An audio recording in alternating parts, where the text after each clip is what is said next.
महाबोधि महाविहार मुक्ति के लिए हिम जन्मभूमि से लेकर दीक्षा भूमि तक शांति धर्म यात्रा का हर जगह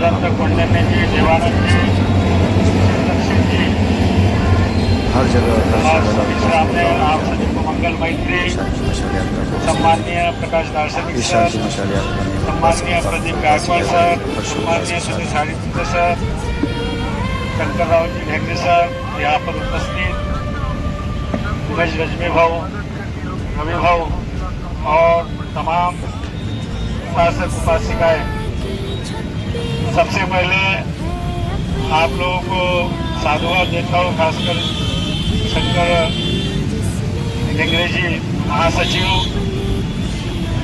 भारतीय बौद्ध महासभा और साथों साथ उमेश भाऊ गढ़वी, प्रदीप गायकवाड सर, आप लोगों ने जो यहाँ आयोजन किया और हमें एक अवसर दिया समता सैनिक दल, उसके लिए बहुत बहुत साधुवाद है।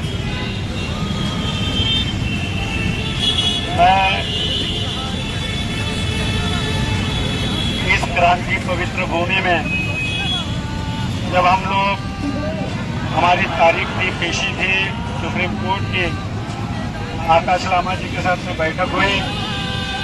बैठक में तय किया जा रहा था कि अलग अलग राज्यों में 1 तारीख को शांति मशाल धम्म यात्रा का प्रारंभ किया जाए।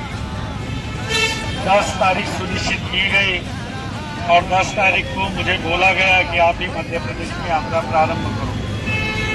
मैंने कहा कि 10 दिनों के अंदर में, 10 यानी समय बहुत कम था, 3-4 दिन बाकी थे और 3-4 दिनों के भीतर में हमें यह तैयारी करनी है कि 10 तारीख को हमने अपने क्षेत्र से जहाँ रहते हैं उस राज्य में हमने शांति मशाल यात्रा को प्रारंभ करना है। लेकिन आकाश लामा जी को हमने कहा कि लामा जी अभी हमारे पास टाइम कम है और एकदम से हम नहीं कर सकते। फिर भी यहाँ पर हम 10 तारीख को आए नागपुर में, इसी संविधान चौक में, इंदिरा मैदान से तो संविधान चौक तक के शांति मशाल यात्रा का रैली निकाली गई, जिसमें हम शामिल हुए और यहाँ पर तमाम मध्य प्रदेश और छत्तीसगढ़ के जो बौद्ध उपासक उपासिकाएं आए, मुलाकात किए और फिर तय भी हुआ, प्लान भी बना। लेकिन उसके पहले हमारी तैयारी हो चुकी थी और हमारे जो प्लानर थे यहाँ पर उपस्थित है राजेश रंगारी जी, आप आइए। साथों साथ केएल तिरपुरे बाबू जी कहाँ गए? इन्होंने प्लान बनाया ही नहीं। मैंने इनको सिर्फ बोला कि आप लोग रोड मैप तैयार करो। राजेश रंगारी जी, तिरपुरे बाबू जी, आपकी पूरी टीम जो जिस बुद्ध विहार में मैं रहता हूँ, तीन रत्न बुद्ध विहार, वहाँ पर संरक्षक संघ है और संरक्षक संघ के प्रमुख जो उपासक है केएल तिरपुरे बाबू जी है, राजेश रंगारी जी है और भी तमाम साथी है जो यहाँ उपस्थित नहीं है। तो इन्होंने प्लान ही नहीं बनाया, योजना ही नहीं बनाई, बल्कि उस योजना को कार्यान्वित करने के लिए मेरे साथ कंधे से कंधा मिलाकर हमारे साथ चले। हमारे साथ और भी जो लोग हैं वो नागेश गुंडाने जी, दुर्गा प्रसाद जी और मनीष मिश्राम जी और मुनिराज वज्र जी, आप सभी आइए। और हमारे जो सारथी थे इस देशव्यापी शांति मशाल धम्म यात्रा के जो रथ चला रहे थे, नीलेश पंचेसर जी, आप सभी आइए। मैं चाहता हूं कि आप इन सभी लोगों की हौसला अफजाई कीजिए और सबके लिए तालियां बजाएं। इन सबके वजह से हम जो है ये रैली जो है, ये देशव्यापी शांति मशाल यात्रा ये हम कर पाए और इनमें मुख्य रूप से भूमिका निभाए हमारे कौंडन्य मंत्री जी, आप खड़े हो जाए, हमारे देवानंद मंत्री जी हैं और हमारे शील रक्षित मंत्री जी हैं। ये सारे लोग हमारे साथ चले हैं। और आप सोचिए कि इनकी क्या भावना थी। इनके भी परित्राण पाठ थे, इनके पास भी परित्राण पाठ करने के लिए बुद्ध विहार थे, लोग थे, घर इंतजार कर रहा था कि भंते जी आइए और परित्राण पाठ कीजिए। फिर भी इन्होंने परित्राण पाठ का त्याग किया और हमारे साथ आए। इतना ही नहीं कि देवानंद भंते जी का भोजन सही नहीं मिलने की वजह से या दवाई बराबर नहीं खाने की वजह से इनका पेट खराब हो गया, पेट में अतड़ियों में जख्म हो गया, उनको इंडोस्कोपी करना पड़ा। तब इनके पेट में पता चला कि एक जख्म हो गया है, इनको बार बार उल्टी और दस्त हो गए। हम जब इनको साथ में चल रहे थे, संसार में चल रहे थे, भरी बारिश में इनकी तबीयत खराब थी, फिर भी ये चल रहे थे पूरी ऊर्जा के साथ, इस भावना के साथ कि महाबोधि महाविहार ये मुक्त होकर रहेगा। हमारी जो ऊर्जा है, हमारी जो पवित्र भावना है, ये हर मनुष्य के भीतर में, हर मनुष्य के भीतर में एक घर करेगी, उनके भीतर में ऊर्जा पैदा करेगी कि हमारा महाबोधि महाविहार जो है, जो पूज्य भगवंत अनागारिक धम्मपाल जी के हृदय में जो ऊर्जा प्रस्फुटित थी, जो ऊर्जा उनको उत्साहित कर रही थी महाबोधि महाविहार को मुक्त करने के लिए, वही ऊर्जा इन तीनों भिक्षुओं में, देवानंद भंते जी में और इन सारे लोगों में उस समय चल रही थी। और उसमें मैं भी भीग रहा था पानी में। इनके लिए फिर से एक बार तालियां हो जाए। महाबोधि महाविहार। और यही मैं बताना चाह रहा हूँ, मेरा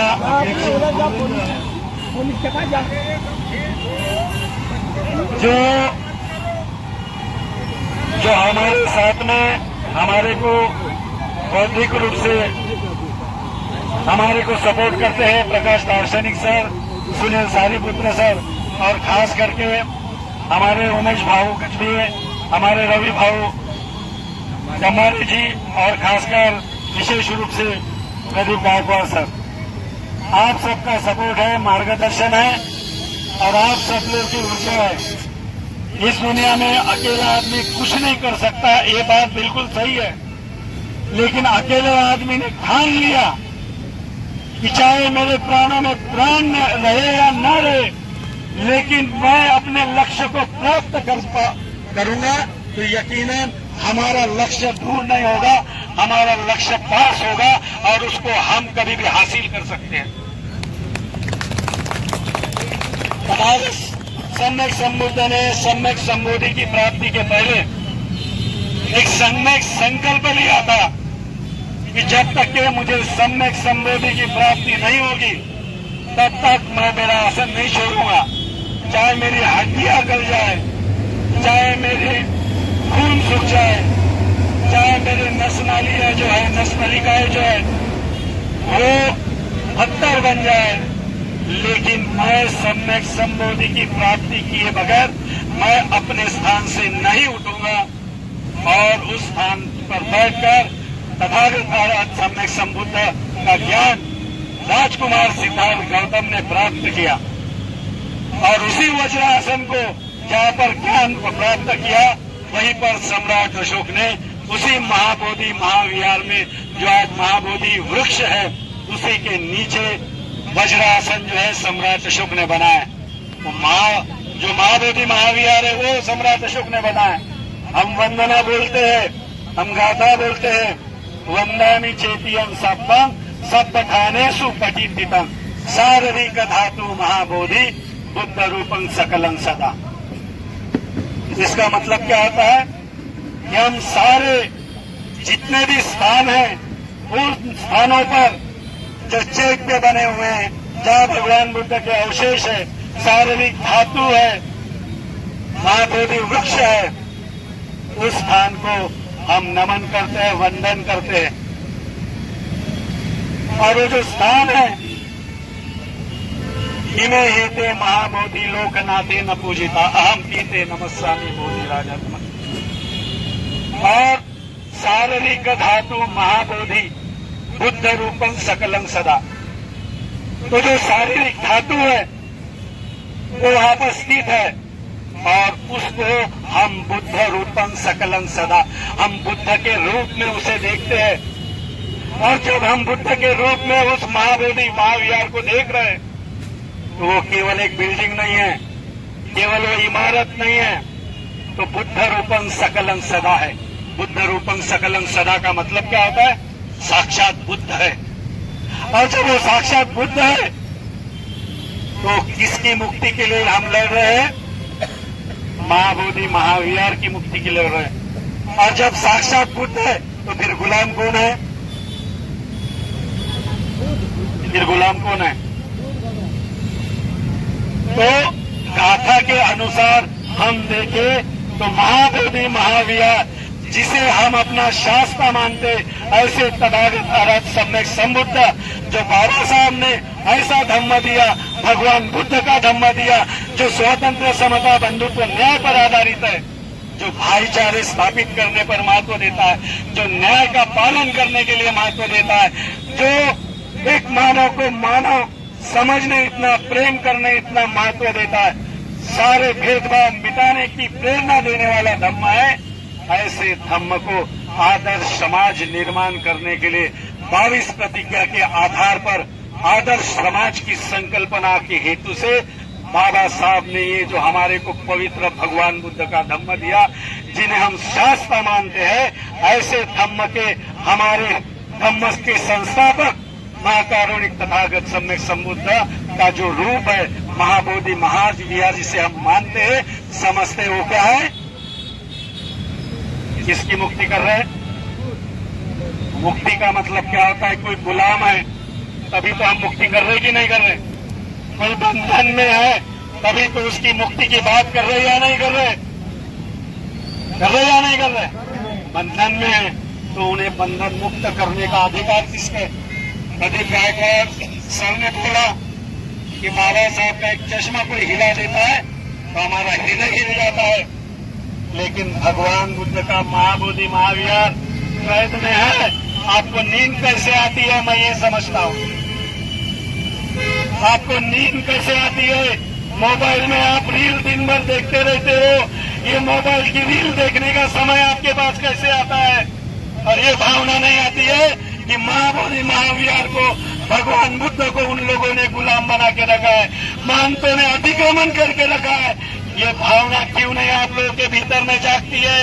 आपस में लड़ने का आपके पास समय मिलता है, लेकिन महाबोधि महाविहार को मुक्ति करने का आपके पास समय क्यों नहीं मिलता? उसके प्रति जन जागृति आप लोग क्यों नहीं करते रहते हैं? आपस में लड़ाई करने का वक्त मिलता है, लेकिन अपने बच्चों को महाबोधि महाविहार की प्रेरणा देने का वक्त क्यों नहीं मिलता है? अनागरिक धम्मपाल जी ने जो त्याग किया है, जो उन्होंने अपना पूरा समर्पण किया है, आज जीवन का उम्र वो लड़ते रहे, ऐसी प्रेरणा हमारे भीतर आप लोगों के बच्चे में, आप लोगों के हृदय में क्यों नहीं जागृत होती है? ये मैं सवाल आप लोगों से करना चाहता हूँ। और अगर ये सवाल अगर आप लोगों के हृदय में जाग रहा है तो हमारे ये मशाल वाला रैली जो है, देशव्यापी मशाल शांति धम्म यात्रा जो है, ये देशव्यापी शांति मशाल धम्म यात्रा ये केवल दिखावे के लिए नहीं है। ये मशाल जो हमने चलाए है आपके हृदय में, वो भावना जो अनागारिक धम्मपाल जी की थी, वो भावना जो आंदोलन कर रहे उन सब की है, जो निस्वार्थ रूप से त्याग की भावना से जो परिश्रम कर रहे हैं, उन सब की भावना जो अनागारिक धम्मपाल जी की भावना है, उन भावना आप लोगों के भीतर में जगना चाहिए। इसलिए हमने देशव्यापी शांति मशाल यात्रा को निरंतर प्रज्वलित रखने का काम किया। यात्रा का प्रथम चरण समाप्त हो रहा है। हमारी जिंदगी समाप्त नहीं हो रही, हम मर नहीं रहे।